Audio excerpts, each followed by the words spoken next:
adanya ketua bahagian tu adanya duit, ya, dan dia boleh beli undi dan sebagainya semasa dia bertanding untuk jawatan ketua bahagian. Sebentar Saya tadi rasa itu YB mungkin juga ada menyebut penyelesaiannya. tentang wang yang diserahkan kepada akaun persendirian, dan wang itu juga ya kalau digunakan untuk parti mungkin ia tidak menjadi isu yang besar ataupun tidak diperdebatkan, tetapi apabila ia digunakan untuk tujuan peribadi ataupun diagihkan untuk tujuan kroni, ia juga melibatkan tentang unsur-unsur kronisme kerana mungkin sumber itu adalah sahabat baik kepada si penerima individu tersebut.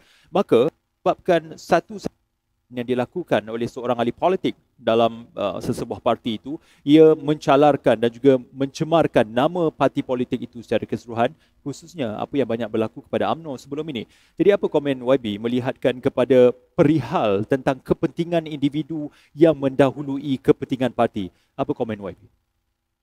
Dia pasal dalam parti politik di mana politik wang digunakan untuk nak membeli sokongan, ianya memang tidak menghairankan lah. Ketua bahagian mendapat sokongan daripada ketua-ketua cawangan dan sebagainya, semua dengan adanya ketua bahagian tu adanya duit, ya, dan dia boleh beli undi dan sebagainya semasa dia bertanding untuk jawatan ketua bahagian, dan dia boleh gunakan duit juga untuk nak beli sokongan bila dia bertanding untuk jawatan yang lebih tinggi, sama ada di peringkat federal ataupun peringkat national, MT, majlis tertinggi dan sebagainya, ya.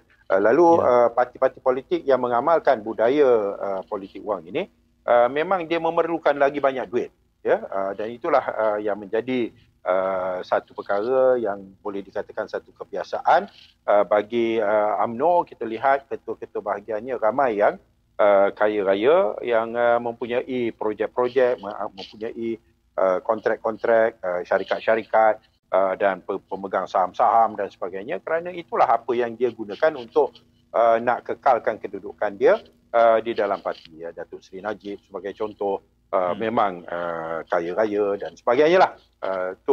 Budaya politik yang sebegini memang tak wajar dibenarkan dan disuburkan, dan kita kena wujudkan satu politik yang lebih bersih, di mana politik wang perlu ditolak, dan kepimpinan bukan atas dasar itu. Ahli-ahli pun perlu dididik untuk tidak membenarkan diri mereka dibeli